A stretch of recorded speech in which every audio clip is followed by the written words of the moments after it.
Let America be America again. Let it be the dream it used to be.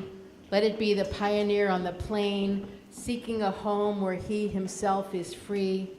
America never was America to me. Oh, let my land be a land where liberty is crowned with no false patriotic wreath, but opportunity is real and life is free. Equality is in the air we breathe. There's never been equality for me, nor freedom in this homeland of the free. Yet I'm the one who dreamt our basic dream in the old world while still a serf of kings, who dreamt a dream so strong, so brave, so true, that even yet its mighty daring sings in every brick and stone, in every furrow turned, that's made America the land it has become. Oh, let America be America again, the land that never has been yet, and yet must be, the land where every man is free. Sure, call me any ugly name you choose, the steel of freedom does not stain. From those who live like leeches on the people's lives, we must take back our land again, America. We, the people, must redeem the land, the mines, the plants, the rivers, the mountains, and the endless plain, all the stretch of these great green states, and make America again. That's Let America Be America Again by Langston Hughes. Welcome to Expresso Yourself Coffeehouse. I'm so excited to be back here. It feels like it's been like a whole month since I've been here. And who was here last month? Yeah, wasn't that something? Okay, well, this month is going to be something too. It's Barbara Aliprantis is our feature and a theme of and where are you from? When I thought about that as a theme, I thought of Langston Hughes. I thought that would be a great poem to start with. I'm so glad that everybody's here, and also tonight is a celebration of 100,000 poets for change. This is something that's happening all over the world right now as we speak.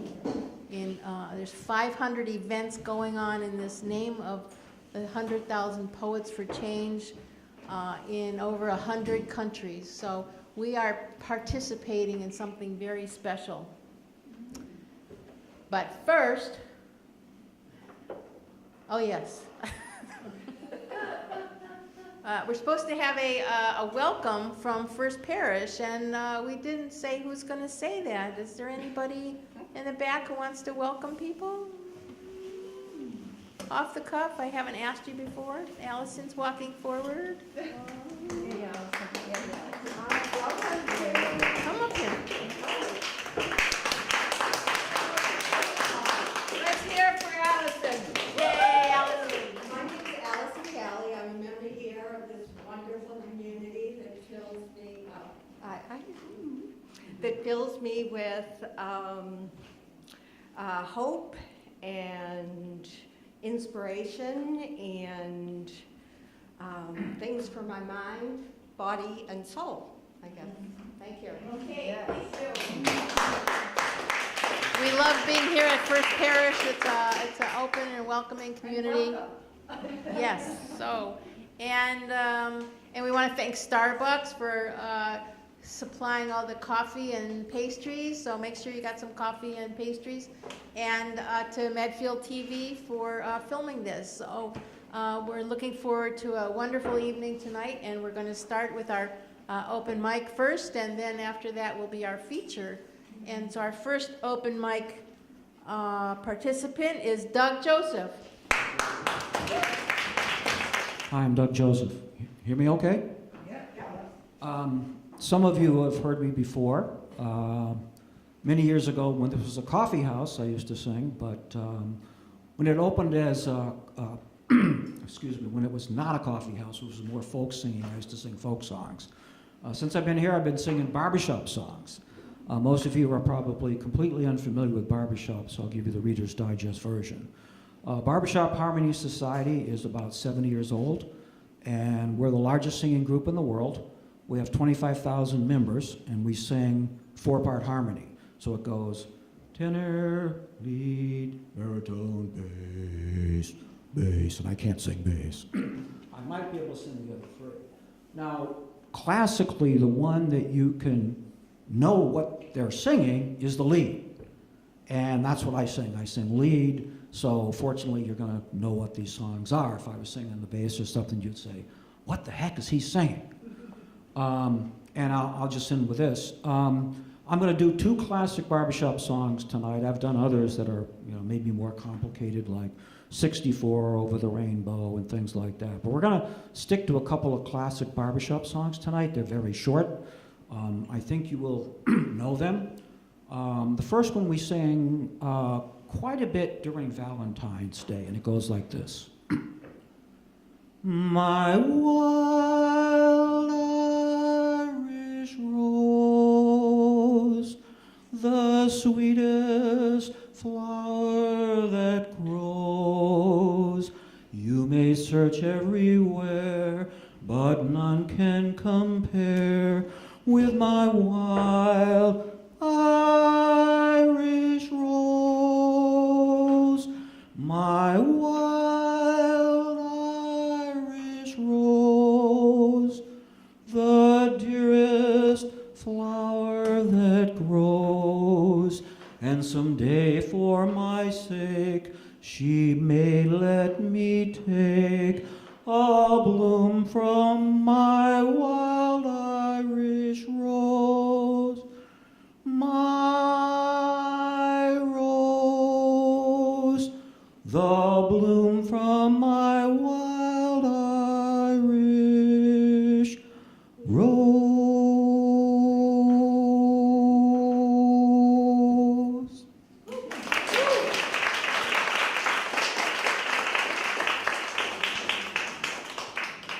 They say that if you hold it for more than 8 beats, you're showing off. So we've got some guys that can get up there for 30 seconds and hold that note.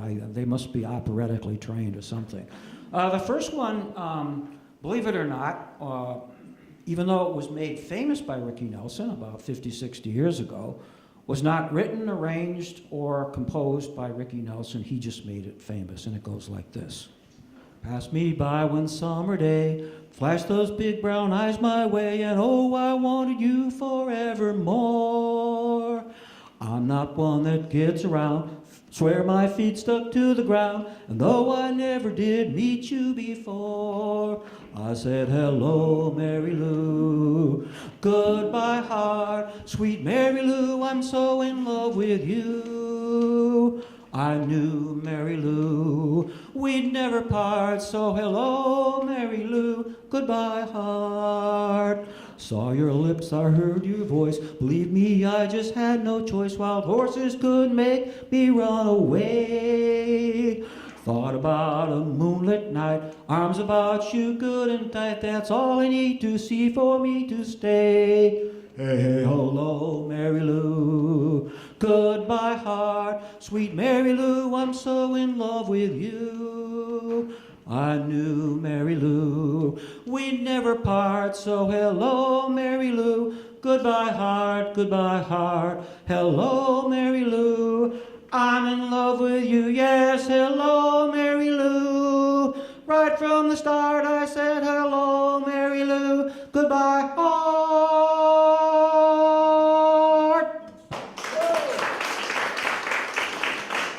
Okay, wow. I remember Ricky Nelson. He was pretty cute, wasn't he? Yeah. Didn't he have a brother? David. Which was the younger one? Ricky was the younger. Okay. That was, what, in the 60s?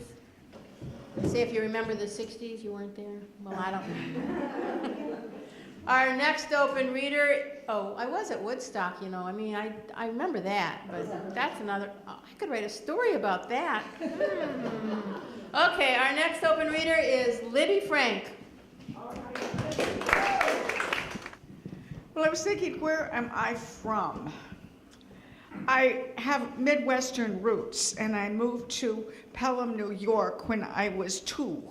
And my parents, particularly my mother, was really out of sorts. It was not her comfort zone, and she'd just been ripped out of her job as a librarian, as a storyteller, and she really was at 6s and 7s, and so she poured all of her creative energy into her daughter. After all, she'd waited for her for 14 years.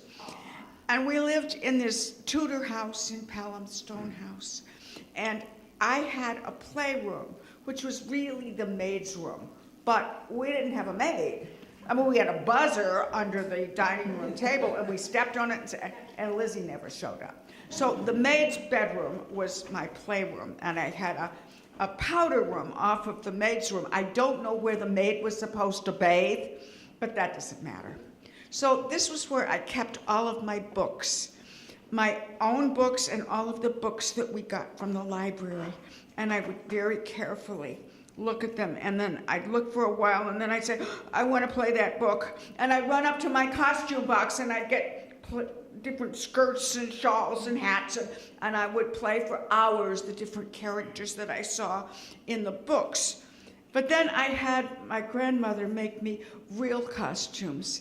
The one I remember when I was 5 years old, she made me a gypsy costume. It was a red skirt with yellow stripes around it, and I had a black bolero and a white blouse and a red bandana, and there's a wonderful picture of me telling my mother's fortune. But the other part about the gypsy costume was it was also Carmen. My mother was trying to get me lots of culture, so we had to listen to the opera every Saturday afternoon, which I loved, and I loved Carmen.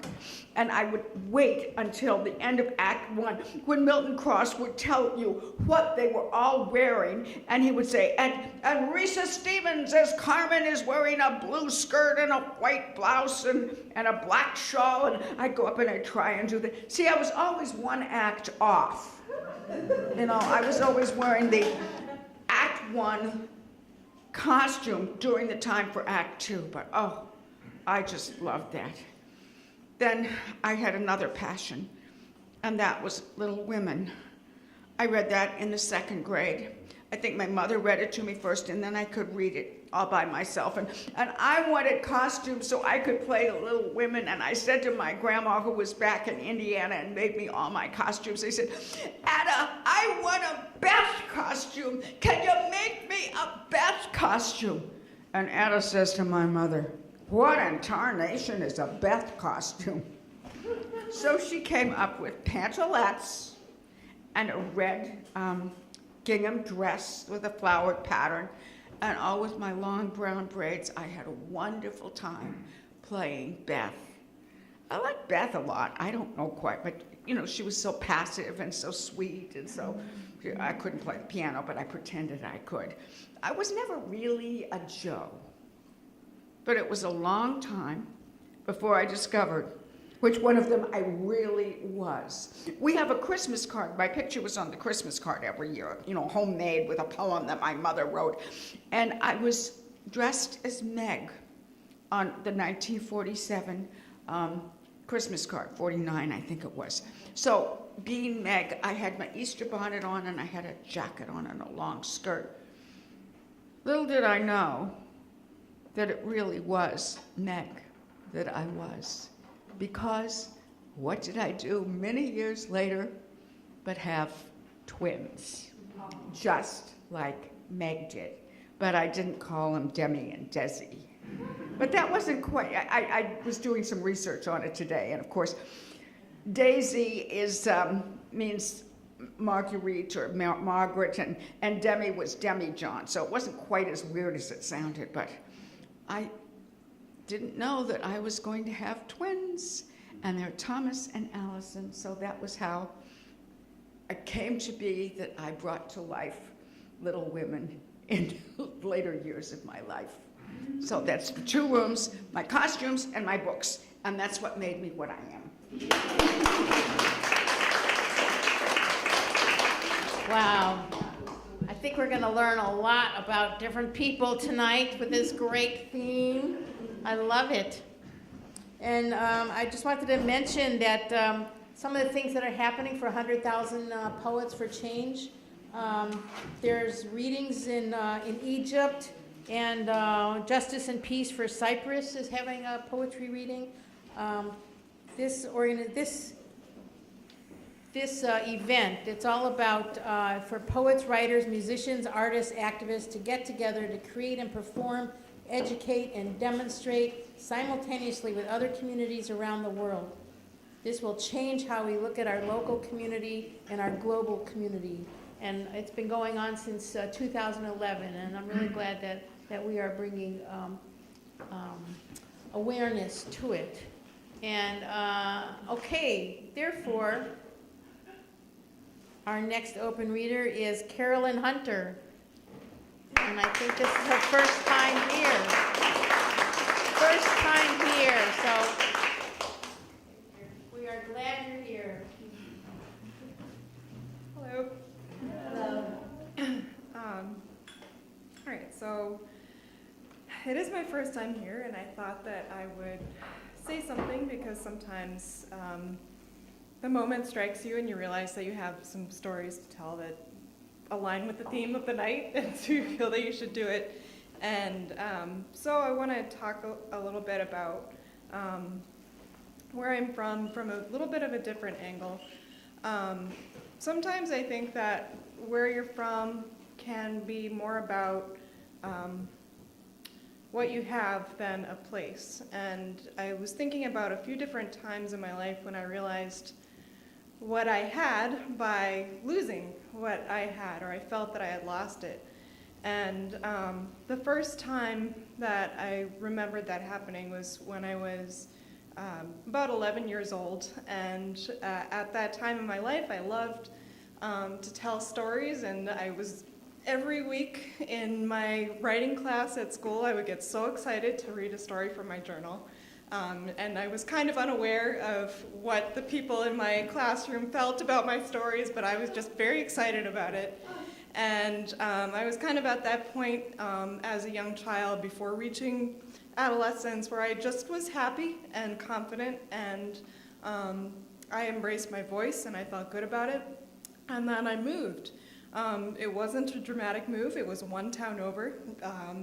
But I realized at that time that I didn't have that same voice that I felt so confident about before. It was a new group of people, it was a new time in my life. I probably had a lot of hormones that I just never knew about before and became aware of. And I just went through a phase where I did feel like my voice was changing, and I felt that I had lost it.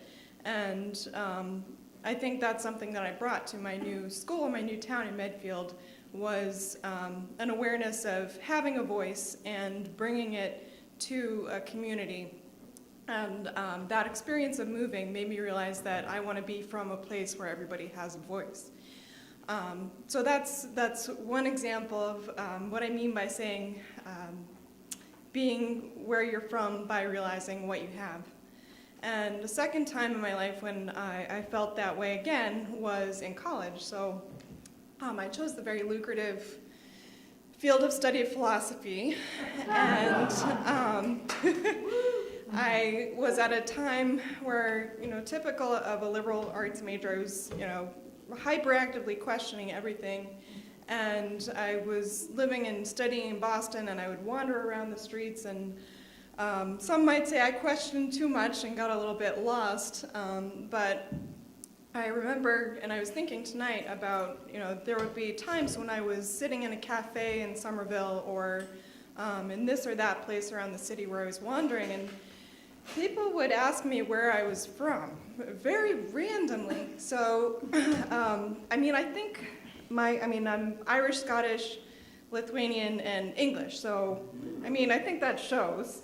But people would ask me, and they would say, where are you from? And when I was sitting alone in a cafe. And it always boggled me, because I did feel like, well, I don't think this is, something that is mysterious, but I think maybe my persona of questioning and just my utter attitude of, exploring and kind of exploring everything about life and trying to find the foundations of my life came through in how I came off to people. And I think that's why they were saying, you know, where are you from? Because I had a lot of questions myself. And that was a second moment in my life where I realized where I'm from. I want to be from a place where everyone can question, and that is something that is expected and embraced.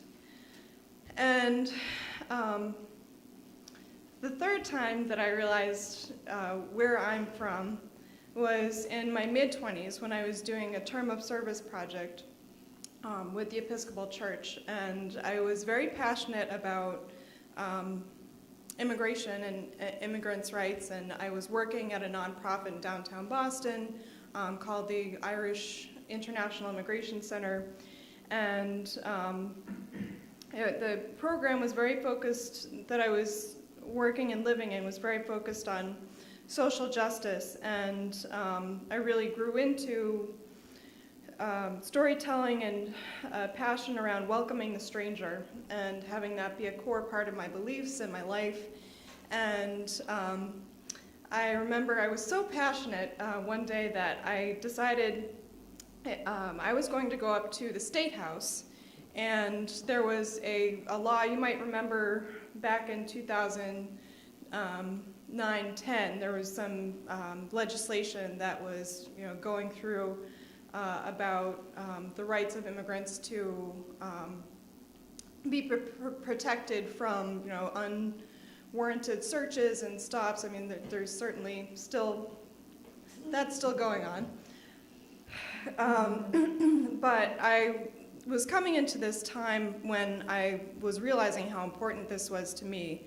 Having gone through these periods in my life where I realized that being a stranger and feeling community and feeling myself in community and enabling other people to do that was so important and central to my life and what I want my life to be. And so I went to the State House and I stood there for 2 hours alone with a sign advocating for immigrants' rights and not having to be stopped and questioned and pulled out of your community.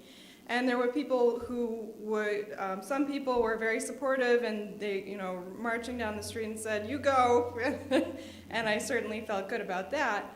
But there were other people who would walk by and say, "Go home, what are you doing? Get out of here, this is our country." And it was raining on and off throughout the afternoon. I probably could have checked the weather before I left the house that day. But that I think was a really culminating moment throughout these stories of realizing what I have and what I think that people in the place where I want to be from should have. The final thing that I really want to be a part of is a place where everybody has the opportunity to follow what makes them feel alive. And legal rights are part of that, but also just feeling the confidence to define where you are from and bring all of yourself to the place you want to be from. And so that the sense of a voice, the sense of questioning, and sense of opportunity to live into and shape your home, that's the place that I want to be from.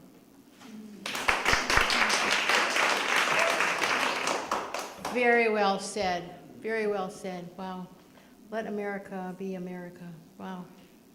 Thank you. Thank you. Our next open reader is Richard Brown. I was inspired by last month's great history presentation, so I'm going to share another little story about Lucy Stone, the women's rights advocate. And it's about the time that she wanted to follow the concept of no taxation without representation. I've heard of that. You probably remember that from your elementary school history classes, and that was the rationale, one of the rationales for the Revolutionary War. But Lucy Stone was a great advocate, not just for abolitionism, which she started out with, but for women's rights. And she actually, a few years before she did this protest in 1852, there was a convention where they decided, this is with Susan B. Anthony and Elizabeth Cady Stanton, I think that was in their presentation also, where they decided one of the ways to protest not having the vote would be not paying taxes. So a few years later, in 1857, she was living in New Jersey with her husband, and she wrote a letter to the tax collector, and I'll read this letter, it's fairly brief. Enclosed, I returned my tax bill without paying it. My reason for doing so is that women suffer taxation and yet have no representation, which is not only unjust to one half of the adult population, but is contrary to our theory of government. For years, some women have been paying their taxes under protest, but still taxes are imposed and representation is not granted. The only course now left to us is to refuse to pay the tax. We know well what the immediate result of this refusal must be. But we believe that when the attention of men is called to the wide difference between their theory of government and the practices in this particular, they cannot fail to see the mistake they now make by imposing taxes on women while they refuse to give them the right of suffrage, and that the right of justice, which is in all good men, will lead them to correct it. Then we shall cheerfully pay our taxes. Not till then. Respectfully, Lucy Stone. So anyway, that was a sort of a footnote to the presentation last time, and I believe actually they tried to sell some of her stuff just to collect on the taxes, but her friends took over and paid the taxes for her, so she wasn't out on the street. But anyway, I wanted to say one more thing about where Lucy Stone came from, about a story about her immigrant ancestor, a man named John Stone, who's, if you go to the graveyard in Harvard Square, his gravestone is there. It says that he came over on a ship in 1635 during the Great Migration from England. And I like the story about John Stone, and my quip is that he got kicked out of church for laughing at the minister. So the tendency to question authority may run in the Stone family. And this is not something I made up, it's in a book called The Puritan Village, which is the history of the town of Sudbury. And it has a little footnote that says that we're not sure it was the same John Stone, but when he was a boy in England, he got into a little bit of mischief. And the story is that the minister was giving a sermon that said that Adam and Eve made a coat out of fig leaves. And he said to his friend in the church, "Where'd they get the threads?"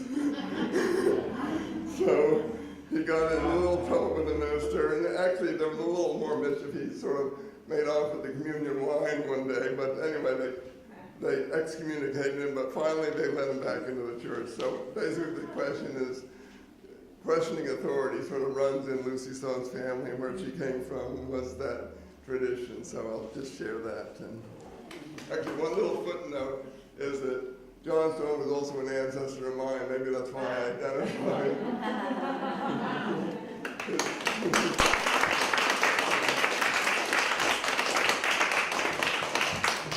Wow, Lucy Stone. I don't know if you know, another thing about her was she was really afraid to get married, because at that time when women got married, they lost all their rights, and they were not able to own property or get divorced or anything. And so she was wary about that. But then she finally did marry Henry Brown Blackwell, but she refused to take his name.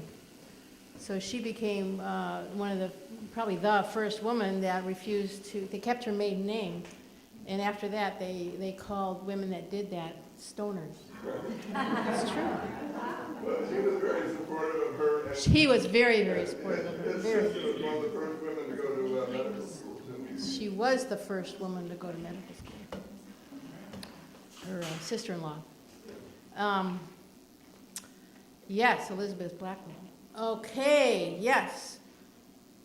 If you were here last month, you saw the pile of books that I used to study all this stuff. But yes, stoners. Okay, the next open reader is Erin Betog.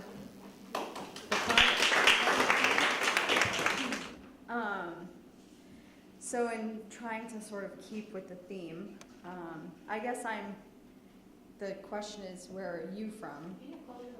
The question is, where are you from? So trying to figure that out. We'll see. Kids ask a lot of questions. They seem to have this innate need to know what something is, how something works, who someone is, why something is the way it is. They have to know. They ask until they understand. Then they ask again because they really didn't get it the first time. And a few years later, when they're older, they ask the same question in a different way to get a similar but matured answer. I suppose I was inquisitive as a child, though I don't remember asking a lot of questions. I thought a lot more than I said. I'm sure my mom would disagree and say I was incessant, but to my recollection, I was quiet when it came to things I didn't understand. I had an internal yearning to know, but I kept it to myself. I didn't want to come off as dumb. If people heard me asking questions, then they would presume my lack of understanding and conclude that I was stupid. At 3 years old, I was sitting on the front stairs of my house, and a little sparrow landed at my feet. It hopped around, pecking at the pavement. I wondered then how a bird knows it's a bird. I wanted to ask my mom. I looked up at her as she puffed her cigarette and watched the smoke rise above her head like a gray halo. She had a book in her hand, as she always did. She could read. She was smart. She knew things. She had to know how a bird knows it's a bird. I couldn't ask her. She would think I was stupid. She would be disappointed that she had borne such an unintelligent child. I took a breath and the bird flew off. I never asked her the question. I suppose I could ask her now. At 36 years old, I could ask my mom how a bird knows it's a bird. She doesn't smoke anymore. She had lung cancer and stopped smoking. She still reads. She has a tablet in her hands now instead of a book, but she still reads every day. Some things have changed, but still they are the same. I still have the same question I wanted to ask 33 years ago. I still have the same self-doubts about my intelligence that I did when I was 3 years old. I graduated college and have a good job, but silencing myself has plagued me. I think the question I had when I was 3 years old is not actually how a bird knows it's a bird, but how I know I'm actually me. How do I know who I am? How do I know what makes me Aaron Catherine Baytog? Maybe you have the same question. Maybe at 20 years old, or 36 years old, or 53 years old, you're wondering what makes you who you are. It seems a futile existential question for an introductory philosophy class, but still a question I want to explore. I'm hoping you'll explore with me and maybe ask your own bird-like questions. Maybe we won't find out the answer to how a bird knows it's a bird, but at least this time we'll ask the question. Thank you. Wow.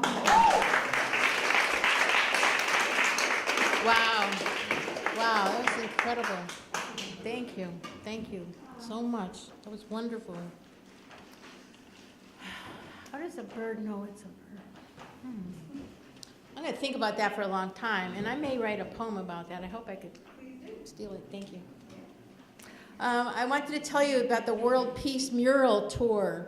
That's something else that's part of 100,000 Poets for Change. It's a tour and global art campaign that involves the creation of world peace-themed murals all over the world. This man, he's an artist, render-writer, believes firmly in the power of the Gandhi quote, "Be the change you want to see in the world." So he's traveling around. He has painted 48 of these so far in cities all over the country, including Boston. And there's great pictures on the website, 100,000 Poets for Change. And that brings us to our next reader, John Kearns. He's not a first-time reader here, he's a regular. In response to tonight's major question, where are you from? I want to deal with that quickly and simply. I am from Millis, Massachusetts. And if you don't know where Millis is, either look it up on a map or I'll be happy to give you information about Millis after tonight's featured presentation. Fair enough? Fair enough. All right. No matter how hard I try, I simply cannot sing as well as my good and long-standing friend Doug Joseph. Let's hear it one more time for Doug.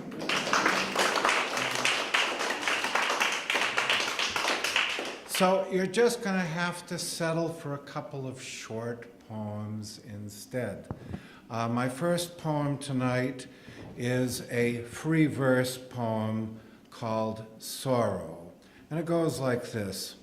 Cold, dark mist descends swiftly. Broken dreams mock the pursuit of happiness.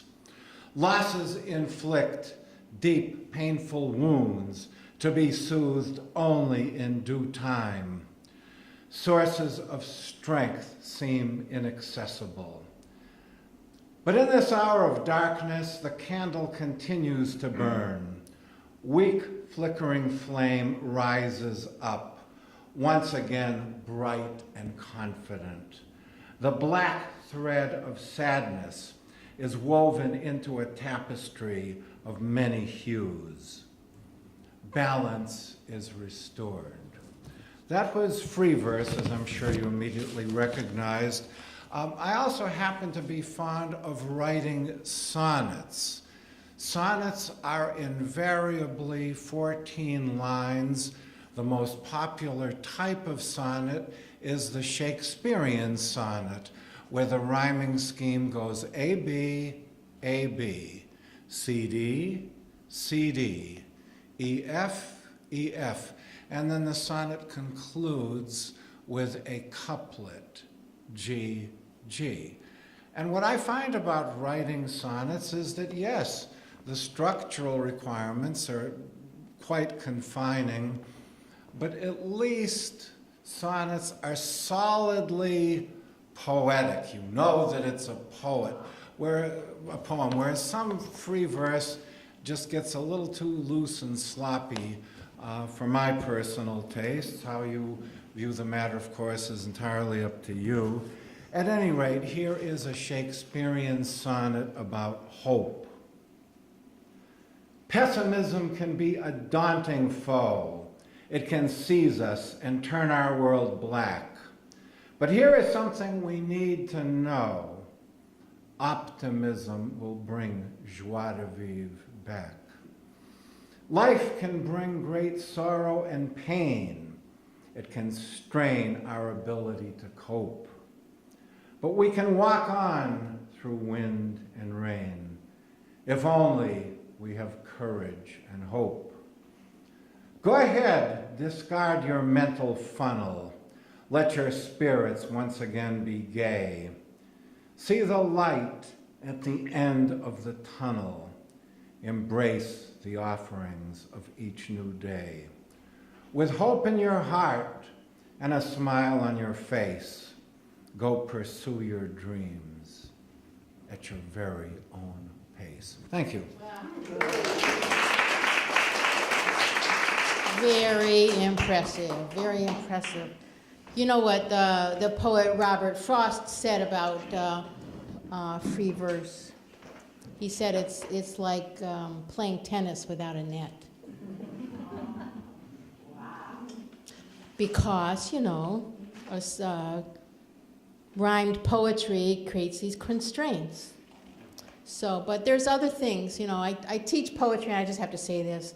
Instead of having end rhymes, you can have alliteration, you can have internal rhymes and internal music, and make a poem just as powerful as a sonnet. So there. Okay, I'm going to work on a sonnet.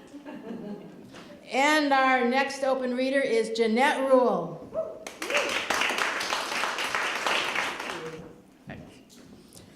I was born and raised in New Jersey, and for quite a while, when people would ask me, where are you from?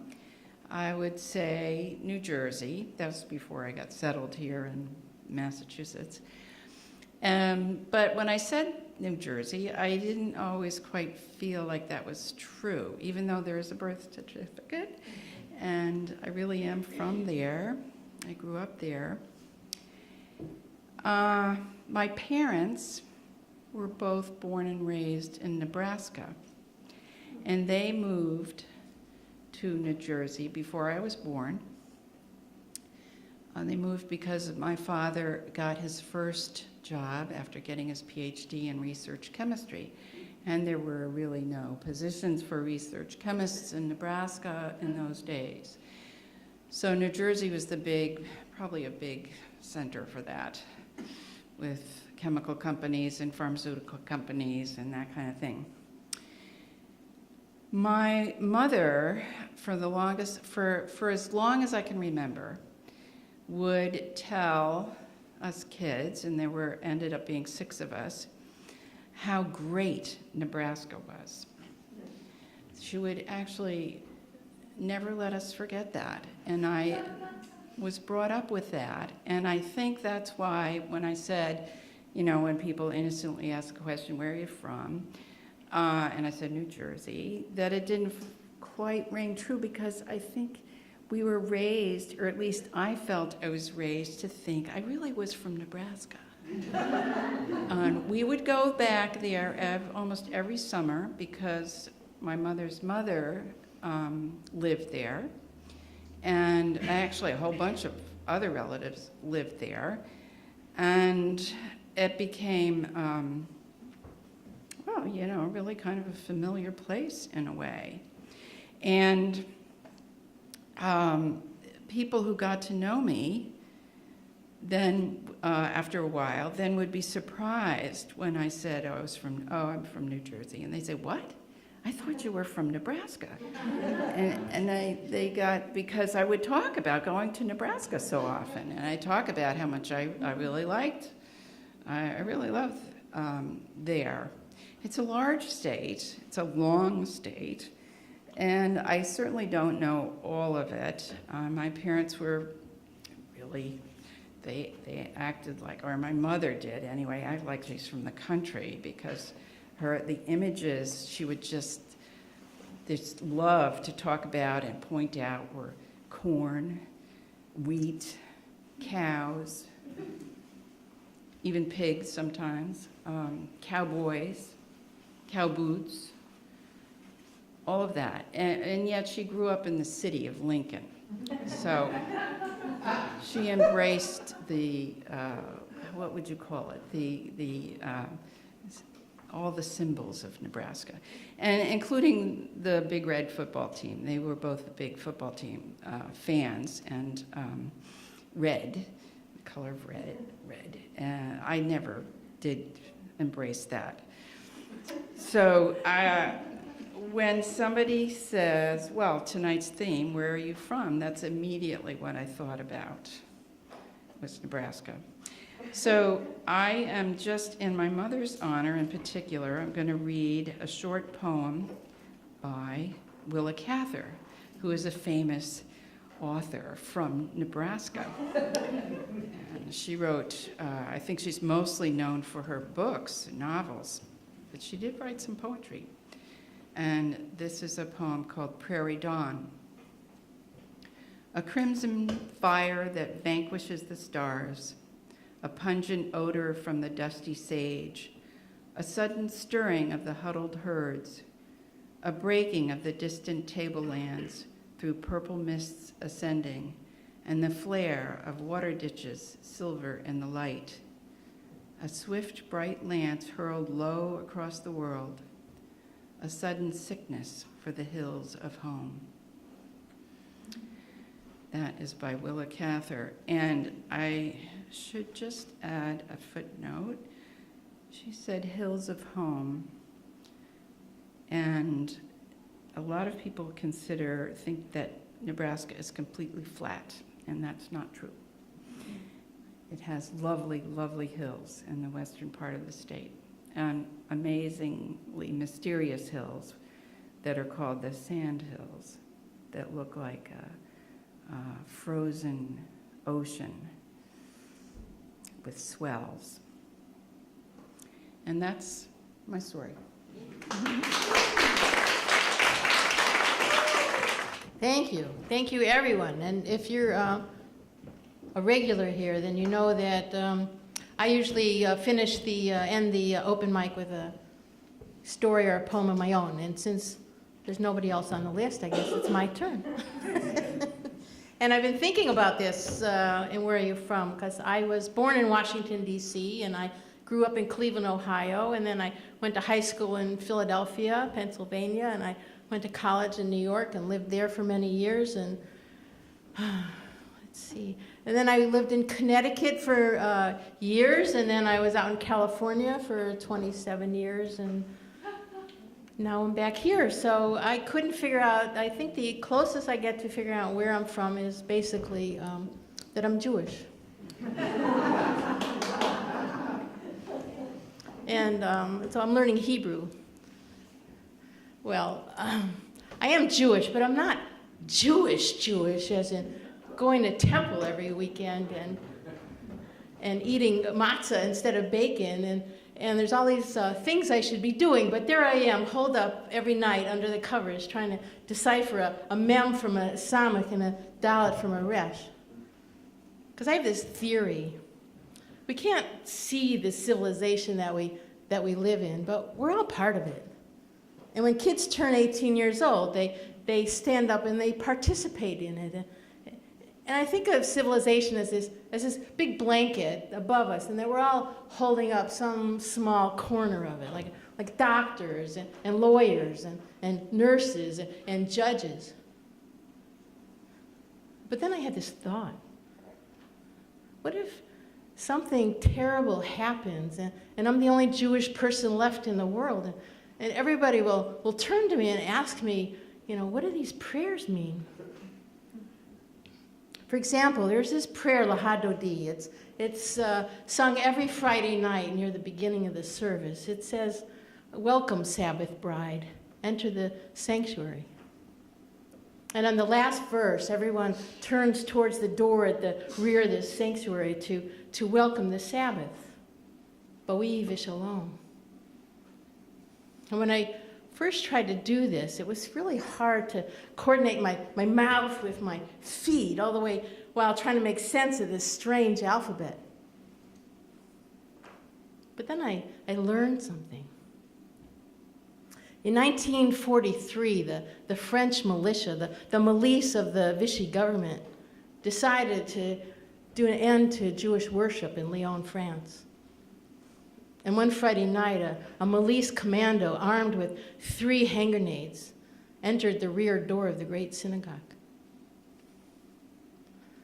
Little did he know where they were in this service. And the congregation stood up as one to face him. Boi v'shalom. The commando, smug in his snazzy uniform, was stunned. How did they know he was standing there? He had used all the stealth techniques he had learned from the Nazis. Sweat began seeping into his brown shirt like buckets of blood. Besides, he wasn't a killer. He had a new wife, and he had done this dozens of times before, tossing hand grenades at nameless hordes of pigs like pitching pineapples at monkeys. But this was different. He was staring into the faces of his victims. Old grandfathers with their shuffles, stooped grandmothers worrying about their sons, Mrs. Lunt, the dressmaker, with her pudgy hands and her hair parted to the wrong side, and defiant Dr. Gold, who broke his glasses that afternoon, and 17-year-old Alan with his eyes on Yvette, and Mrs. Cohn, exhausted from trying to piece together something for the Sabbath meal. Some people were smiling, iridescent like spruce trees. Others had their heads bent, worried with the weight of their lives. But on all their lips was the same thought: to welcome the Sabbath, God's beautiful bride. His Shekinah, after 6 days of hard toil to create a world and hold together a family. The Sabbath was a moment of mystery, of merachot, a mystical moment when one could just be and not do. They had no candles, no challah, no wine stem glasses. But they could remember being slaves in Egypt. And by resting, they were saying, "We are free." Boi vishalom ateret bala gam v'simcha uvetala tohemune am segula boi hala boi hala. He stared. They stared. And then he ran away. And they all lived for at least another day. Tohe mune am segula boi hala boi hala. So I'm learning Hebrew. I figure this 5,000-year-old blanket was given to me for a reason. So I'm going to spend another day learning another prayer. You can never tell when it might be useful. Thank you.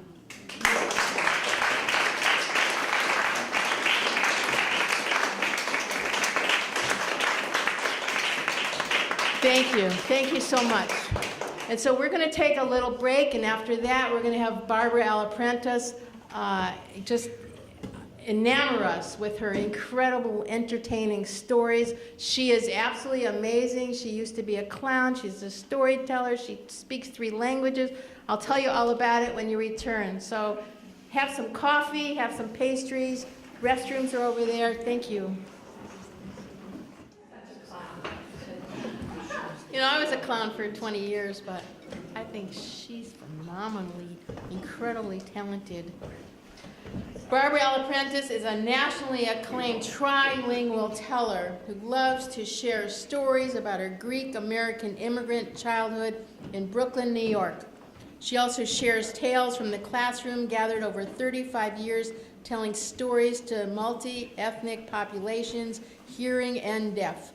Aliprantis is the recipient of the NSN Oracle Service Award, and she was honored at New York City City Hall for her distinguished body of work. Her stories about her immigrant experience transcends the bounds of one language and one culture, and now we get to experience Barbara Aliprantis, so welcome.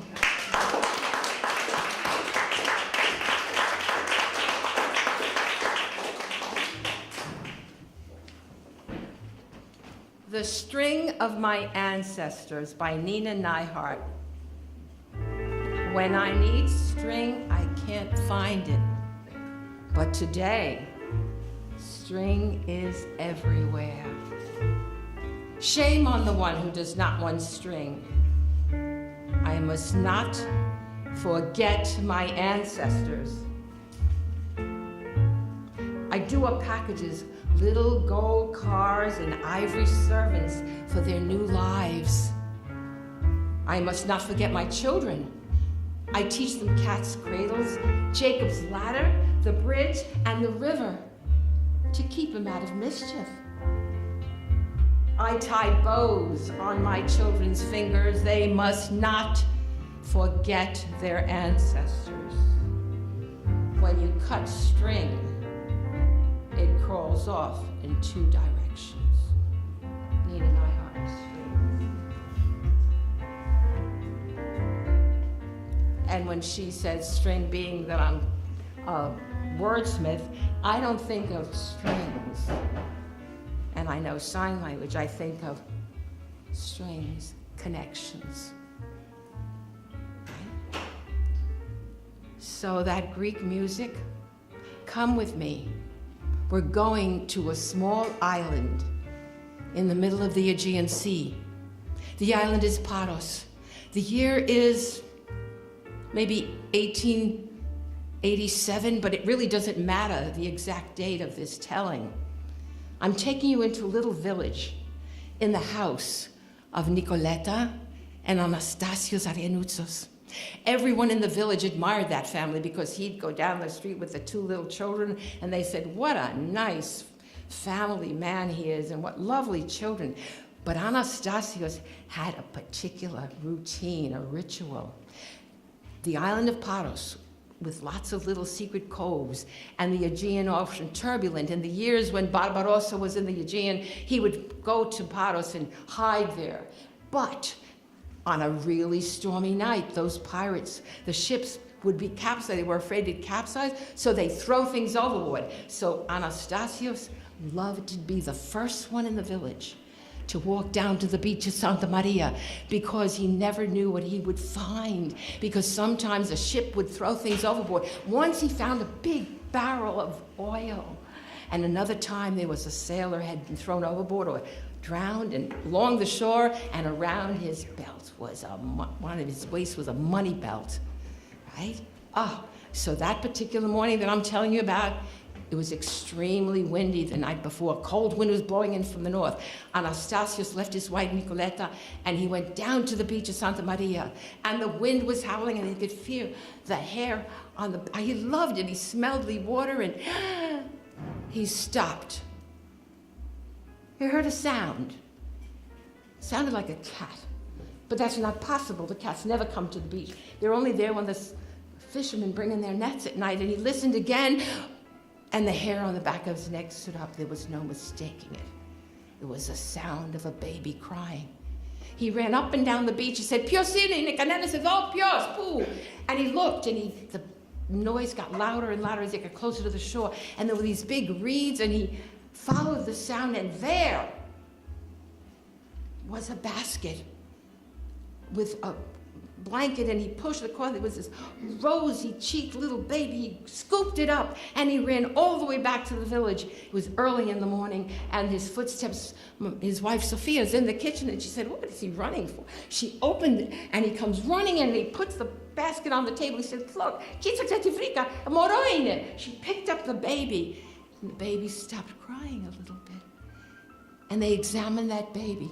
He was a healthy baby boy with rosy cheeks, and attached to his swaddling clothes was a little piece of paper. And on the paper, it said, Yanni. So they knew that that infant, before he was abandoned on that beach, had been taken to a church, had been baptized. He had been christened, because the Greek people do not name their child until it is taken to a church and christened. So they knew that baby was, and attached to his swaddling clothes was a little cheap babaki, a little cotton. She opened up the cotton, and inside was something granular. She tasted it was sugar. And then there was a little tiny wooden cross made out of like a toothpicks and a coin. But she knew what that meant. She knew what that meant. That baby had been baptized to put in a little bit of a cross so that he would grow up to be a good Christian, and a coin to be a strong man. So I don't have to tell you, people wondered forever, who was this mother? Who left that baby on the beach? And they, in those days, they didn't have social workers. So Anastasios and Nicoletta raised the little boy, Yanni, John, with their 2 children. And, but you know, in these villages, they give people nicknames. So that baby that was found on the beach that morning by Anastasios was nicknamed the Foundling.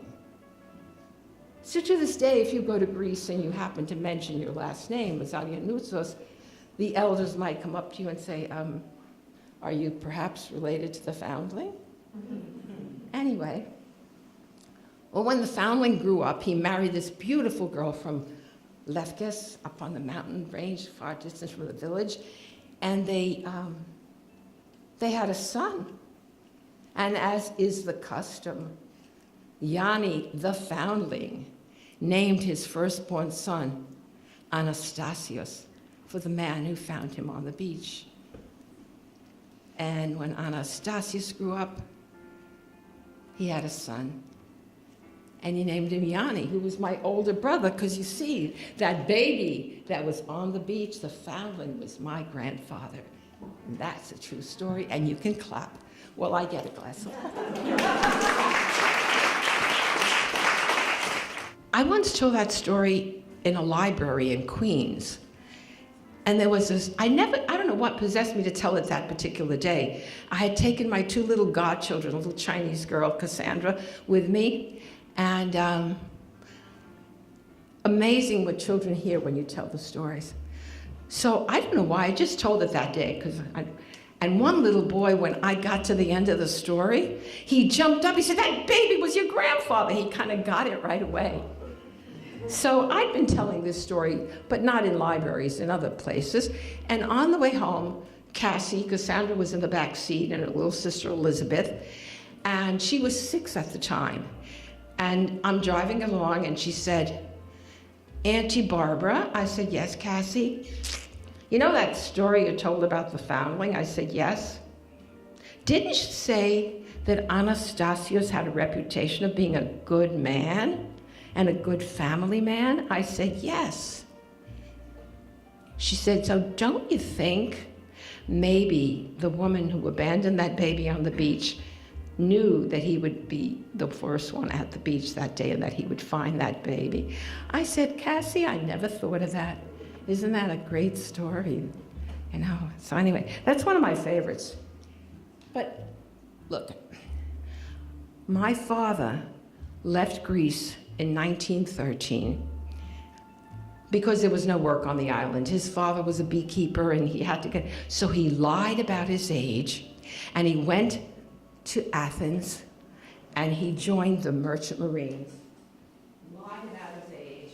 How less do you think I'm joking? Here's a picture of Anastasios. Is that a picture or not? There he is, Anastasios Arianoutsos, my father.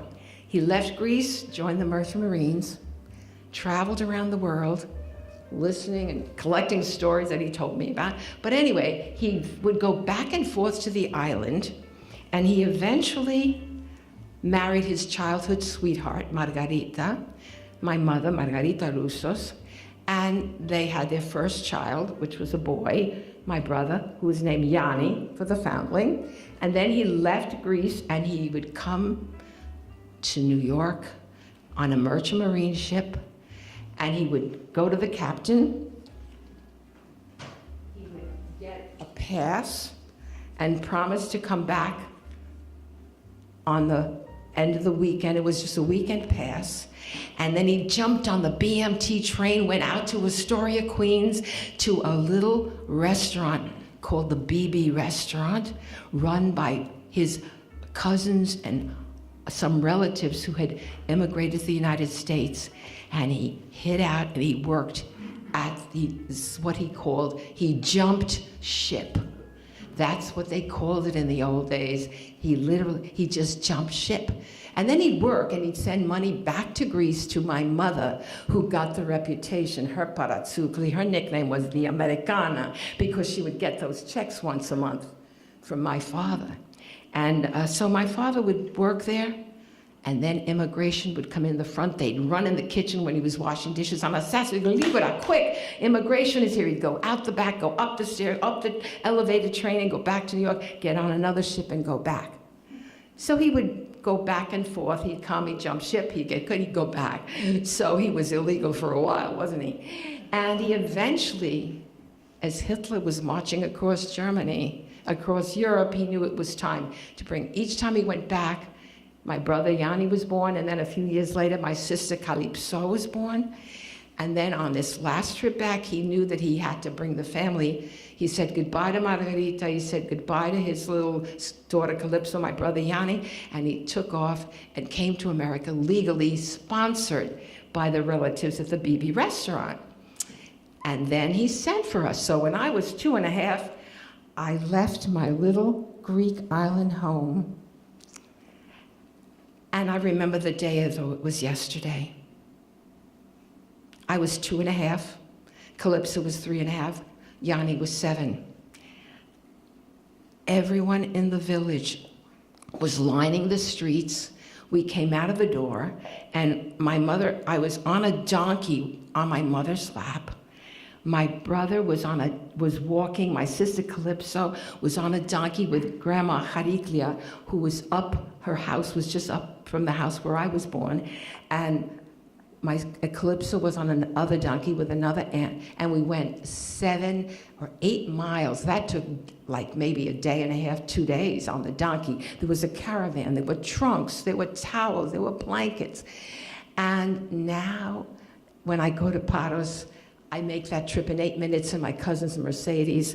But in that day, we were on a donkey, and I remember getting to the dock, being lifted off the donkey, put on the floor with my Uncle Pandeliso, and I thought he was so tall until I met him as an adult.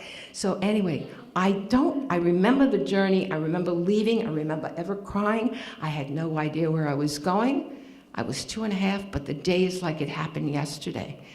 But I don't remember the journey across. We went in a kaiki, a little old boat, not like the dolphin. It takes me less than 3 hours now to get to Piraeus on a flying dolphin. I mean, it's a ship, but it goes fast. And I don't remember that part of the journey, and I don't remember the journey across the ocean. But I remember getting off the pier, the ship came in, it was the Nea Elas. It arrived where? Hoboken, New Jersey, not Ellis Island. And coming towards me was my father. I hadn't met him yet because he left her pregnant with me. And there he was in this pinstriped suit that was on a picture on the wall. Those immigrants, they took those pictures and sent them home. So I met my father for the first time when I was 2.5. And then we went, and I found myself in Flatbush, Brooklyn. But did I tell you on my little Greek island, there was a yaya, a grandmother who looked like this grandmother, on every stoop, and I thought they were all mine. It takes a village. So there I am, 3.5. My mother gave birth to my younger sister, Margarita. And here the story gets a little sad. My mother died giving birth to my younger. She died a few days afterwards. So, but I remember my mother so vividly, so clearly. She was very serious. She had a very serious face. And I always try to make her laugh. So to this day, when I meet people who are very serious, I was like, I want to tell them, laugh, come on, let me get you to laugh, But the thing I remember about her the most was that she made yogurt. I can see myself standing on a little stool in this wooden table we had in Brooklyn where we lived. And she would mix, and she'd boil the water, or she'd cook it, and she'd put her elbow in the warm milk to see if the temperature was just right. She didn't have a recipe, but she had the culture. I don't know how she got it, and she would make this yogurt. And I'd say, is the yogurt ready yet? Is it ready yet? And she said, oh yeah, come pedimos. But I was very, very thin. And she would take egg yolk. And she'd take the egg yolk, she'd add sugar, she'd whip it up, and then she'd feed it to me every day. Egg yolk, and it was like icing. It was delicious. And she said, Ellie, you have to fatten you up a little bit. But I do remember her yogurt. So, of course, at the age of 3.5, and my younger sister was born, my mother died. And then I went to live with my uncle and with people. I always have to assure people we were taken care of. We went to live with someone. But I can tell you this, every night before I go to bed, I have a cup of yogurt. So that's the story of my mother.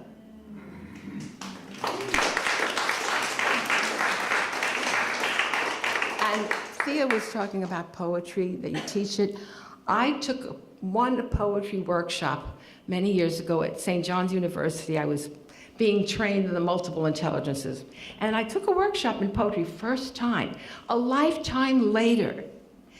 And the teacher said, all right, we're going to work with images. Close your eyes, everybody. And he gave us his visualization. And this is the first poem I actually ever wrote in that workshop.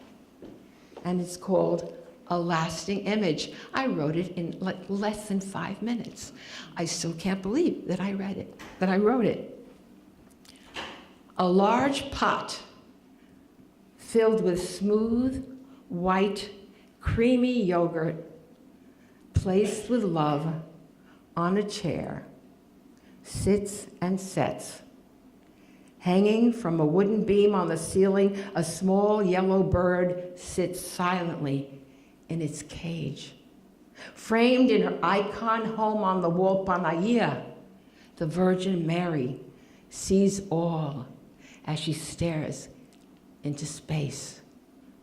My mother, a bird floundering in her nest, a silent spirit lost at sea on an island of dreams, makes yogurt for the last time in her Greek island home. And there's a picture of Margarita, my mother. I love that ladder back chair, don't you? That was in the house that I was born in. It's one of my favorite things. But there's a wonderful book, Mothers and Daughters, and the inscription is, it is the image in the mind that links us to our lost treasures. But it is the loss that shapes the image, gathers the flowers, and weaves the garland in Colette, my mother's house. And lest people think, gone stories, it also means a string of literary gems. Anyway, so that's the story of my mother. And I tell the story of leaving the village. I tell the story about sitting on the donkey. And everyone crying. And I'd come back and my sister would say, oh, there you go again with that story. I said, Lee. She said, how do you remember all that? I said, I was there, wasn't I? Because she has no memory of it. And even when I applied to Brooklyn College, in that essay I wrote about the day I left the village, talk about an image that's haunting me, right?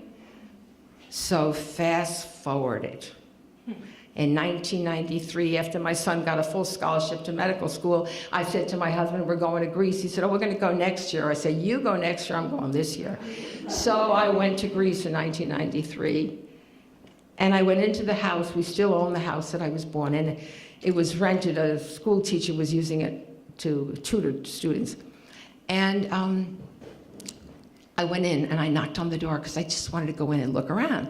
And I had my camcorder. I said, he said, yes. I said, I was born in this house. Can I come in? And I looked around and I took some pictures.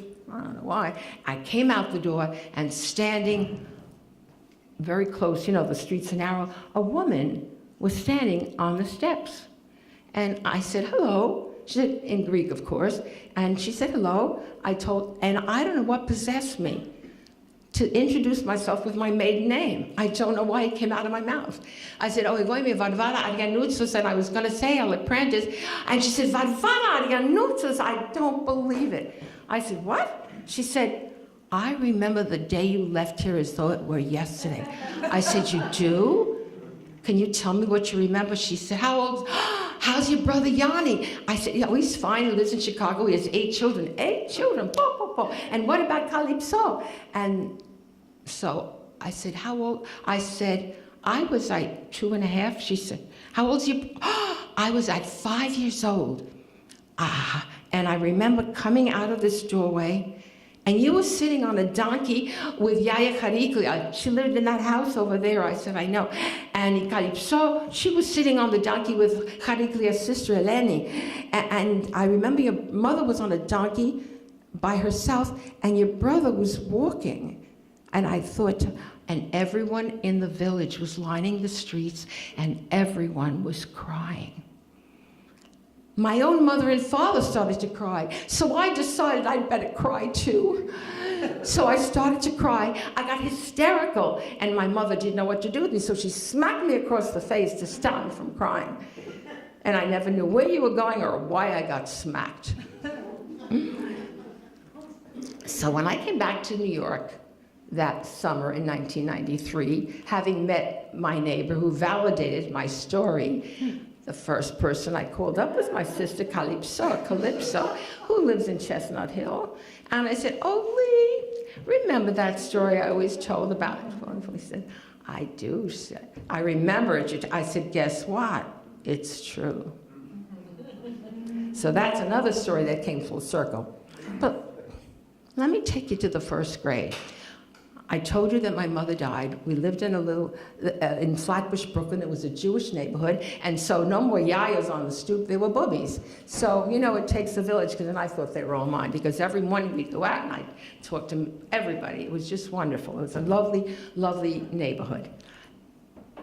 But when I went to first grade, I jumped to conclusions before all the evidence was in. I thought I was the only one in the school that didn't have a mother. And people would look at me and they say, the poor child, she lost her mother. I lost her? Where did I lose her? Anyway, because I was always joking around even then. So I thought I was the only one with no grandparents. So I felt different than the other children. And the teacher was taking the roll call. And she called out all the names of my wonderful Jewish friends, Paul Cohen, Laura Lee Horowitz, David Leibowitz, and then she stopped. She looked around the room and she said, "Who's Barbara?" Me? Barbara? Is that a Greek name? Because my name was Arianoutsos, and she needed help. It was this long. I said, Arianoutsos? Barbara's Greek. Children? Barbara's Greek. Isn't that wonderful? Stand up and tell us about yourself. I didn't need a second invitation, because I liked an audience even then. I stood up. And here's why I remember the day I left Greece like it was yesterday. Look at the timeline. I left at 2.5. My mother died at 3.5. 2 years later, I'm in school, and there I am. So what story did I tell her? The story of leaving the village and everybody crying. And I'm sure I added the details of it was vivid in my mind, right? And so she thought it was wonderful that I was Greek and that it was different. To this day, as I tell this story more and more often, I realize that's why I don't mind being different. I never wanted to be like anybody else, because the teachers thought of it. Because by the second grade, I didn't even wait for her to ask who's Barbara. She was taking the roll call and she stopped and I raised my hand. And she also thought it was terrific that I was Greek. Round about the 4th grade, I figured it out. Not great not to have a mother or grandparents, but it was terrific to be Greek. So, who is it that said a teacher affects eternity?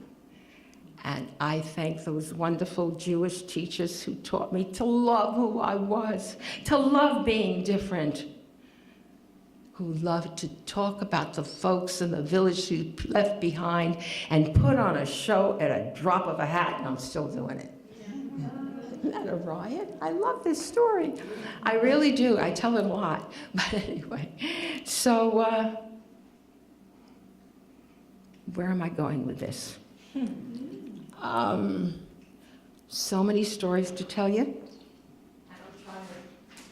By the way, if you noticed, I'm a spur-of-the-moment improviser. My father was a very quiet man.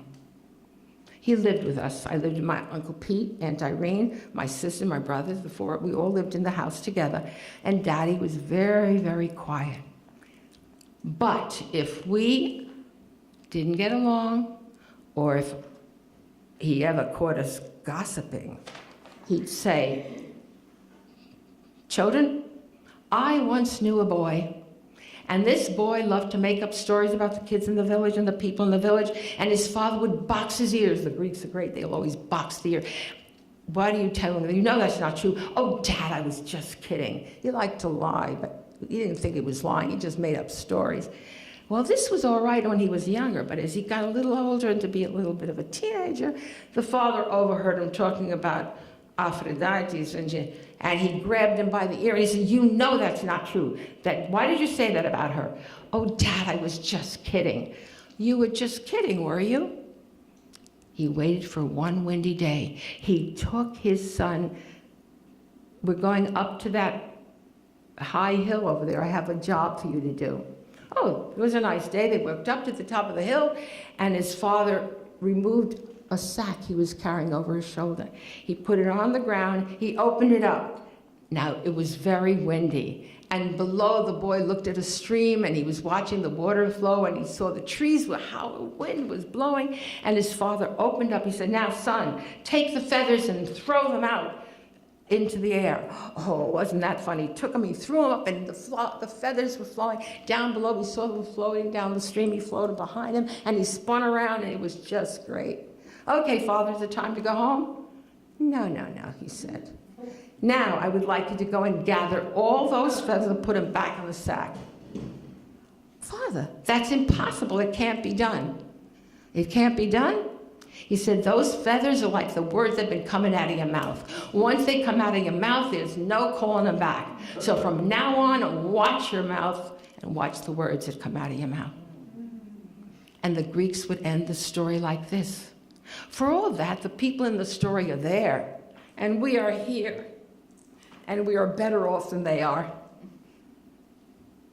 Or are we? Oh, without mentioning any names, if there's someone we know who's, once you tweet it, it's no calling it back. Worse than the feathers in the wind, because in those days they didn't record it. But now you just, whatever you tweet, it's out there. But that's just, I digress.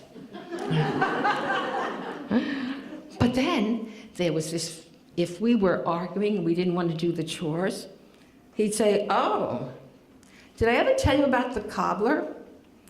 It seems this cobbler wanted to go on, there was a big festival coming to his village.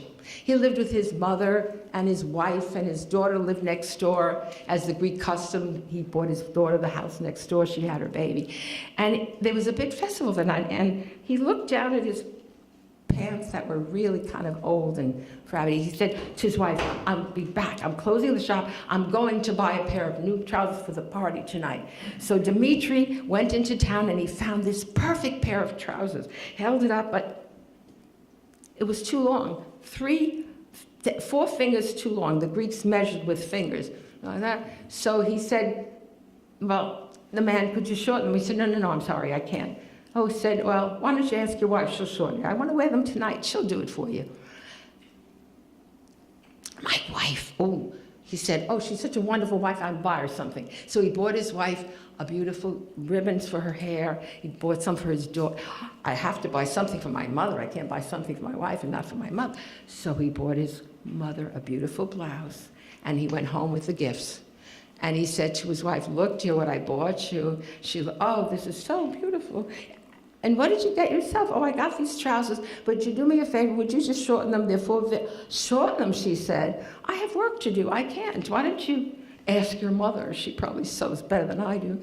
So he took the trousers to his mother, and he asked his mother, he gave her the present, of course, and then he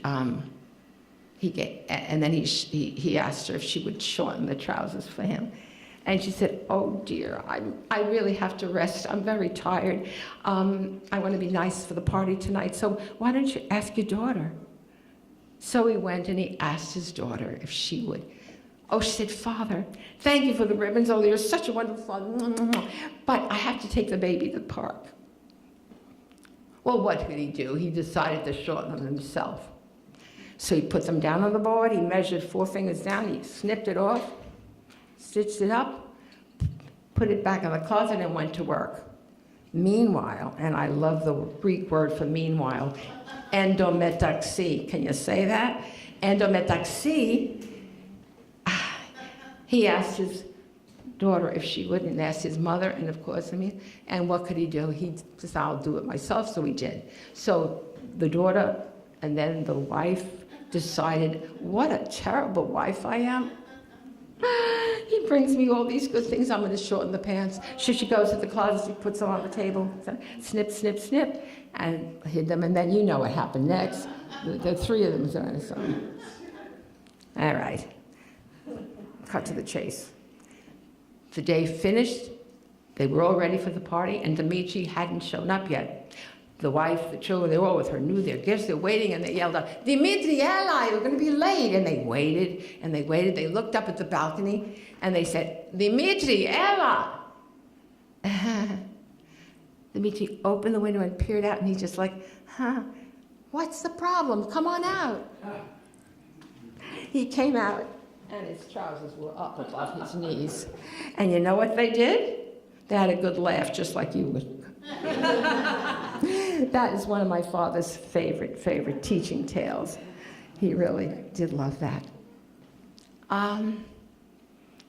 So, I wanted to, since the theme is where you're from, and it's an immigration story, there is a story I would like to share with you that is my friend Margaret Ewan's father's story. Margaret Ewan is the director of the Red Silk Dances of Chinatown in New York City. We perform together, and I'll tell the story of Mulan, and she does the dance. We work together. And when we first started working together, and I told her my father's story about jumping ship, she said, "Oh, Barbara, my father jumped ship too. He was a merchant marine. He came from a small village in southern China. It was a big family, and when he was 22, his mother said he had to go out on his own because they couldn't afford to feed the family, and he really was old enough to go on his own. So her father joined the Chinese merchant marines. And when the ship pulled into New York Harbor, opposite Red Hook, Brooklyn, it was in the middle of January, freezing cold. The captain would not give any of them a pass to go into New York because he thought they might not come back. Mr. Ewan stood on that ship. Freezing, was below, I don't know how cold it was, and he could see the lights of Red Hook, Brooklyn. He knew that if he didn't get there that day, he would never be back. So, Margaret said her father literally jumped into the river and swam to Red Hook, Brooklyn, and came up on the dock, dripping wet, freezing. And he started walking around, and there was a gentleman walking, and he went up to him, and he took out of his pocket, I don't know how he kept it dry, I don't know, a little piece of paper. And on it, it said, Chinatown. The Good Samaritan took him, hailed a cab, gave the cab driver money. He said, take this man to Chinatown. And he did. He did what my father had done. Went to the little village, to the little store, the little restaurant in Astoria, where his relatives were from his little town in Greece. And Margaret went to a place in Chinatown and connected with his relatives, and at least people he knew from it. And that is another immigrant story. And it just, being an immigrant myself, and that's now because of the whole attitude, I'll walk out to an audience, I'll say, I'm an immigrant. I don't look like one, I don't sound like one, but I'm a hyphenated American and proud of it. But there are so many stories like that. And I'm sure, because there's a wonderful book called Coming to America by Betsy Maestro, and she says everyone in America is an immigrant or related to one. And it's very interesting, right? And of course, that I worked, as Thea told you, for many years in a school for the deaf as a storyteller. From 1980 to 1990, I worked with elementary school children, and I had a mixture of children from the inner city. Some were born deaf to hearing parents, most of the parents didn't speak sign language at home. And my job was just to tell them stories. Is that a great job or what? And I learned so much. And then for 3 years, I went to work in a high school with deaf teenagers. And people say to me, you like working with teenagers, deaf teenagers? I thought I liked working with elementary school children, but when I went to work with the teenagers, I fell in love with them. And I wondered about that, because I always have to know why I think things. I think, why would that be? But I remember when I went to high school, I loved high school. My high school teachers loved me, and I couldn't wait to go to school every day, so there might be some connection. But what was fun was to meet up with people, the children and their different families, and what I learned from those children is remarkable. There was one day, I wasn't planning to tell you this story, but I started working at a high school for the deaf. They were high school. I had already 10 years. I knew signed English and I knew Pidgin Sign English. But most of the people in that school, they had just all started learning sign language. Before that, it was oral, if you can imagine. It wasn't that long ago. So it was the beginning of September. My job was now to be in the library, to be the learning center, to tutor the kids. They would come on their study period. And there was, the kids were shooting the breeze. In sign language, this is shooting the breeze. Why? Because this is talk. And you know, in the Westerns, they go, ch-ch-ch. So the deaf people from Gallaudet, so they're talking, they're chatting, they're shooting the breeze. Anyway, I see this little girl, very dark, black skin, spiky hair. She was sitting with a sign language dictionary and making lists of words. Now, I'm the new kid on the block. I just started working there. And all the other kids are talking, and one of the math teacher came in, and I said, oh, by the way, she said, tell me about Manish. You know, you've been here before, and I was just new at the school. I'm just curious, why is she sitting there alone? Oh, she said, oh, you know. I said, excuse me? You know. I said, what? No, what are you saying to me? She said, oh, she's retarded. I said, really? You mean developmentally delayed? Because I wasn't going to let her get away with it. Then she left in a huff. She was very annoyed with me. So I was challenged. I went over to her and I said, excuse me, can I talk to you a minute? I said, I'm new here. Tell me about yourself. She said, oh, she closed the book. She said, sure. My name is Manish, and not born in America, me. You weren't born in America? I wasn't. She said, I was born on an island. Oh, you were born on an island? Me too. Oh, my God. What island? And she told me she was born from on the island of Haiti. And I told her I was born in Greece, and we were talking. And she told me my story. Leaving the island. Everyone was crying. She was there, she said, she lived with her grandmother and grandfather, and they would look at me and they would cry, and I wanted to tell them, I'm not stupid. She said, I just can't hear you. And she left Haiti. This is how she signed it. Took a plane. She didn't know where she was going. She was so scared. When she got off at JFK Airport, a woman was coming towards her. It was her mother, but she didn't know.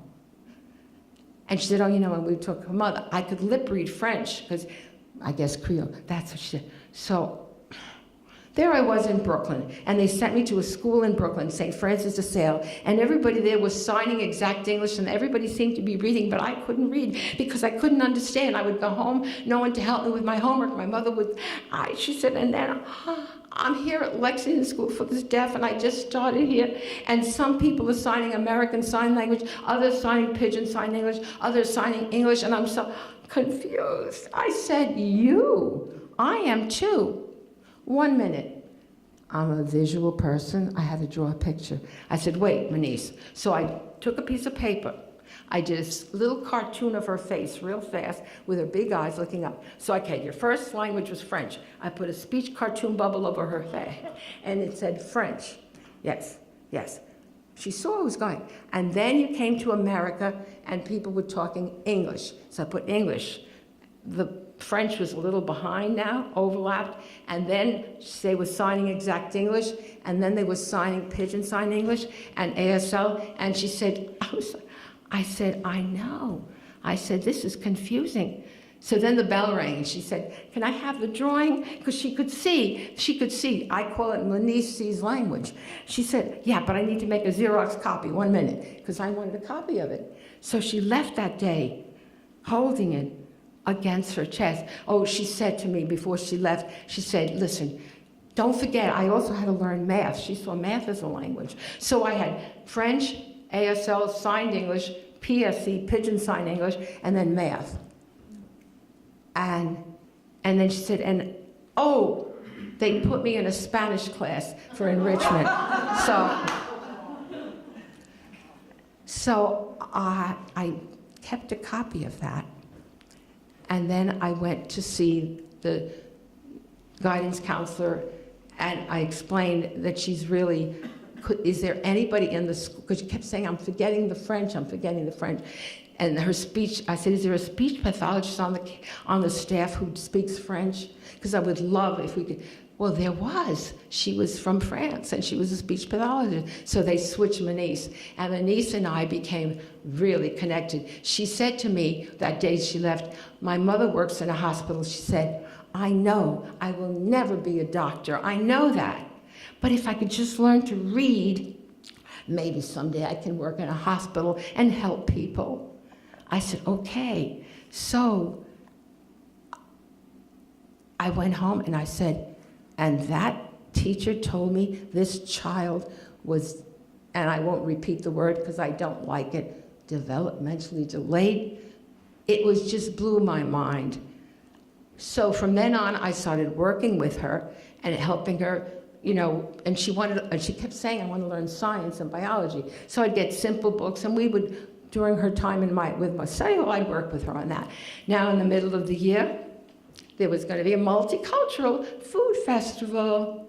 Now all the teachers knew that we were joined at the hip. So she came down and they complained to me. She refuses to participate in the multicultural festival. She doesn't want to bring anything, cook anything. I said, well, what did you ask her to cook?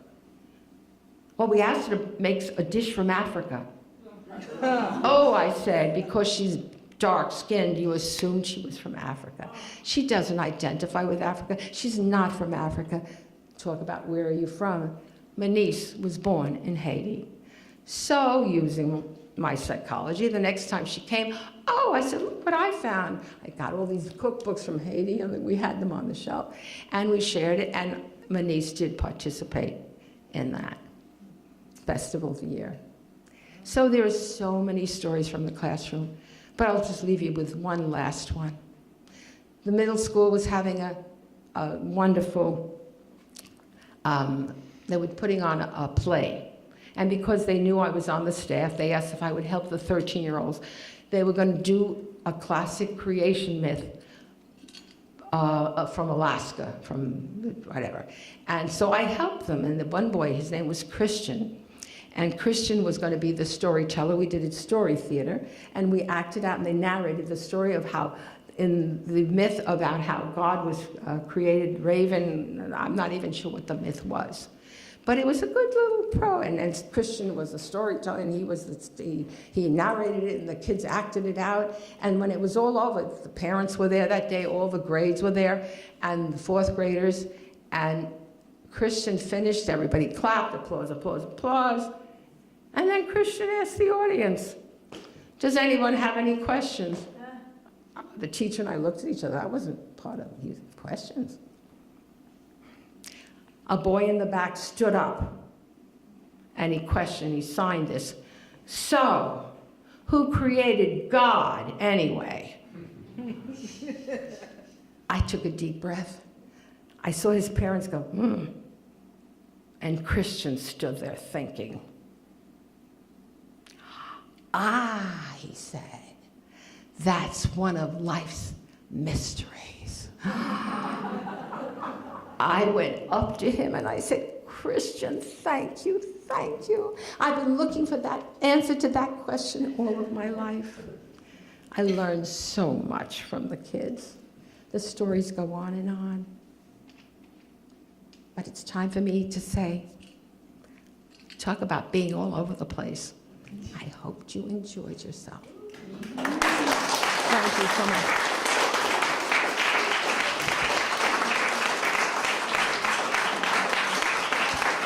One last thing, 2 seconds, one last thing. I bought this painting. I did this painting I came back from Greece in 1993 with a snapshot of this painting, a snapshot of a photograph of Yaya Pipina, my uncle. This was my great, great, great, great aunt. She'd all long since died. So I came home and I decided to paint it. It's a very large painting in oil. And I copied it from a little snapshot. And so many years later, I went to Greece to visit the island, and I brought a copy of the picture with me, framed, because I wanted to give it to her daughter, because I thought her daughter was still alive. I didn't have a time frame.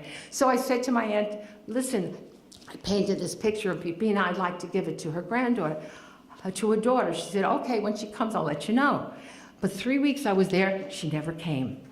And so I left that year and I didn't give it. The next year I said, this year I'm not leaving unless I give this painting to Pipina's daughter. Pedrimo, my child, I was already grown up, they still called you child. I forgot, Pipina long died and her daughter died. You're gonna have to give it to her granddaughter. I said, okay, I'll give it to her granddaughter. But please keep an eye out when she comes in the village, let me know. Well, on this particular day, Theodora was at the window, and she said, Varvara, Ligura, come quick. Pipina's granddaughter's coming down the street. I was so excited. I ran to the window. I stopped. It was Yaya Pipina herself walking towards me. Pipina's granddaughter was now the age that her grandmother was when this picture was taken. I was stunned. And so will you. Here is a picture of Yaya Pipina's granddaughter.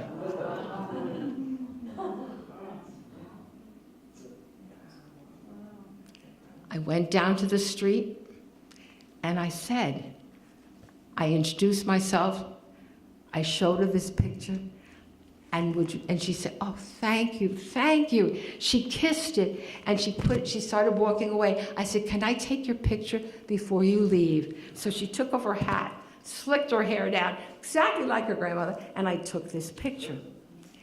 And I leave you with a poem by Margaret Walker. My grandmothers were strong. They followed plows and bent to toil. They moved through fields sowing seeds. They touched earth and grain grew. They were full of sturdiness and singing. My grandmothers were strong. My grandmothers were full of memories, smelling of soap and onions and wet clay, with veins of soap and onions and wet clay, with veins rolling over quick hands. They have many clean words to say. My grandmothers were strong. Why am I not as they? Margaret Walker. The poem is called Lineage. We started with ancestors, and now I leave you with this poem. Thank you all for coming to see me. And now when people ask me, where are you from? I say, I don't know. I'm living in Natick. I have no idea where I am or what I'm doing.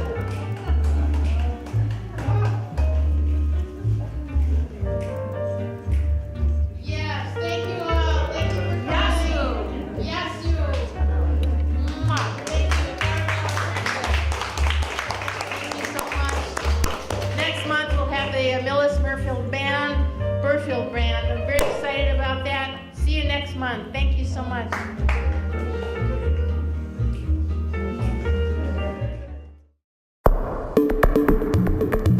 The preceding was a production of Medfield TV.